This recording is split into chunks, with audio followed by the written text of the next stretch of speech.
Yo, what's up, people? It's your boy, the Kryptonian, saying here, bringing you a review for One Piece Chapter 474. And the plot has just thickened. Wow.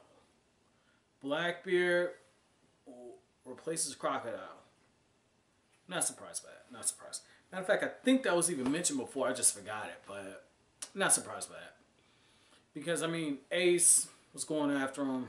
Shanks felt enough need to bring him up. I mean, it makes sense. It's all making sense, but still, Bartholomew does bring up the fact that Ace is Luffy's brother, because he asked, does Luffy have a brother? And Bartholomew is the lapdog of the world government. He's also one of the 7 warlords, and it is confirmed. You know, I think his power is the warp fruit, because, you know, he asks Moria, like, hey, where do you want to go on vacation? And he's like, look, dude, I know what your devil fruit power is. It's not going to work on me. And that's when you get the most interesting shit ever. Basically, the world government, they're no longer taking Luffy and the crew as pushovers. You know, with Aokiji, he kept trying to say, like, look, they don't think you're as big of a threat. I've never seen a crew amass this much potential this quickly. I got my eyes on you. Now we see it. The first sign was with the bounties. Now that the 7 warlords feel enough, not the 7 warlords, the world government feels enough need to warn one of the 7 warlords, like, hey, they're probably going to run into you. They're worried you're going to get defeated. This isn't a good look. After Luffy begins engaging a student in a fight, and you got Moria saying, look, man, I don't need your help. And Bartholomew was like, look, I wasn't here to give you help. I was just here to warn you. But what's interesting about that is the fact that Luffy and the crew, and potentially Ace, there's something bigger coming. Because the Straw Hats are a threat. They're a legit threat. And even when Moria's like, there's no way I can be defeated, they say, well, we didn't think that Rob Lucci was going to get defeated. And look what happened. So Luffy's officially one of the big dogs now, I think. At least one of the big dogs on this part of the Grand Line. Which means, you know, Shanks is somewhere like, oh, Dragon, guess what? That's really my boy. Fuck the DNA results. Like, this is key. This is key. This is key. And then with Ace, Ace just fought one of the 7 warlords. What if Ace defeated Blackbeard? What could that do? Because this is my thing. I'm looking at it from an optics perspective, right? Like, one of the things that's going on in the off season right now, and I'm loving it because I'm a Giants fan. But one of the things that's going on in the off season right now is Ezekiel Elliott. No, beats up his girlfriend, and just gonna warn you, I got a crude joke coming. But basically, Ezekiel Elliott and his girlfriend, they're fighting. Stick and move, stick and move. Zeke's like, fuck this. I'm going to practice my UFC. She's like, I can do a pretty mean arm bar. She gets a Ronda Rousey on, and then Zeke just hits her with the 2-piece, and now it's all over the fucking news. And obviously that's not what actually happened. I'm, you know, playing it up, but this is what's key.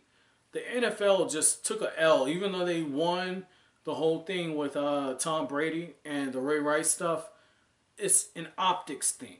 They can't afford to let the Zeke Elliott stuff go a certain way, so they're probably going to bring down the hammer on. It's probably going to be something we've never seen before. I'm hoping they suspend him the whole season, because I'm a Giants fan. He's on the Cowboys. But to fit this into One Piece, let's say Ace defeats Blackbeard. Or let's say Ace gives Blackbeard a huge run, and it spreads. Now you have the world government who uses the 7 warlords to basically keep the pirates in check, okay? Like, they keep them on a leash, and they say, hey, you got free reign to a certain extent. And then on the other side of the Grand Line, you got the big dogs like Shanks. They can't have the 7 warlords being picked off like this. Nor can they have that going on while you have Luffy's father leading a revolution. Optics. The people think the world government's a good thing. The 7 warlords, big bad guys, whatever. Your enemies, say if we go after the world government, we got to deal with these guys. If some up-and-coming pirates are picking them off, And in Shank's case, he's part of the Whitebeard Pirates. So, whatever. But they start picking him off. Now there's chinks in the armor. Now there's blood in the water, if you will. So everything's going to close in. This could lead to the actual revolution. I know that this probably isn't going to happen because I think One Piece right now is like 800 chapters in. I think it's chapter 8, 10 that's out now. I'm not too sure. It's 800 something. But I'm not even halfway there, okay? So I think that what's key about, I'm a little over halfway there, excuse me. But I think what's key about this is the fact that Oda is setting up for something bigger. I just don't know what it is. I don't know when it's coming. But the seeds are obviously there. Now, the other thing about this chapter, when you get into that, is Moria basically confirms Zoro's greatest fear. After they find out that Oars, through all of his antics, has actually steered the ship out of the fog, out of that huge foggy mist that keeps the sunlight from coming in. They got less than 30 minutes until sunlight comes in, till day breaks. And when that happens, when dawn comes, you have the Straw Hats. They're going to disintegrate because they're not going to have the shadows. And so the only way to get the shadows back is for Moria to be defeated. Luffy's fighting Moria, and Zoro says, no, look, we have to at least defeat Oars so Luffy can get his shadow, and we'll just trust in Luffy to handle the rest. Even if we don't get ours back right away, at least Luffy has his shadow, and then we have a fighting chance. Moria, I think after the whole thing with, after the whole conversation with Bartholomew, that's when he transplanted himself to Oars' body. But what's key is he's taking that warning seriously, and he tells the Straw Hats, like, look, you can fight me, and you can get your shadows back if you win, but they have to defeat Oars. And so now it's catch-22. And Usopp tries to go off and get this huge mountain of salt. Brook shows up, the most plot-convenient ass motherfucker, but you know, whatever, right? Someone had to say, Usopp, have the salt with you. I think it would have added for more conflict if we would have had this whole fight breaking off and you see you see Usopp and Brook looking for that salt and then having to rush back. But, you know, Oda, this is just a sign he's going to wrap stuff up, man. It feels like we're going into the final battle, or at least the precursor to the final battle. But overall, it's a pretty good chapter. It's more so because of the implications of what this does for the bigger about, for what's going on in the One Piece world and how it fits into the bigger story. Because the way Oda writes is very Game of Thrones-esque, in that, very J.K. Rowling-esque, in that what happens in one particular spot is just one piece in bigger moving cogs, like bigger parts of the story. And it's very easy to get wrapped up in what's happening right in front of you, but there's other stuff happening at the same time.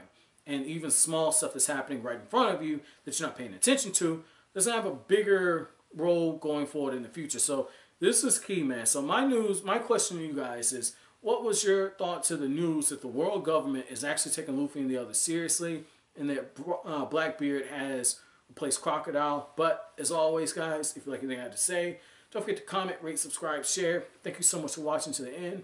Have an awesome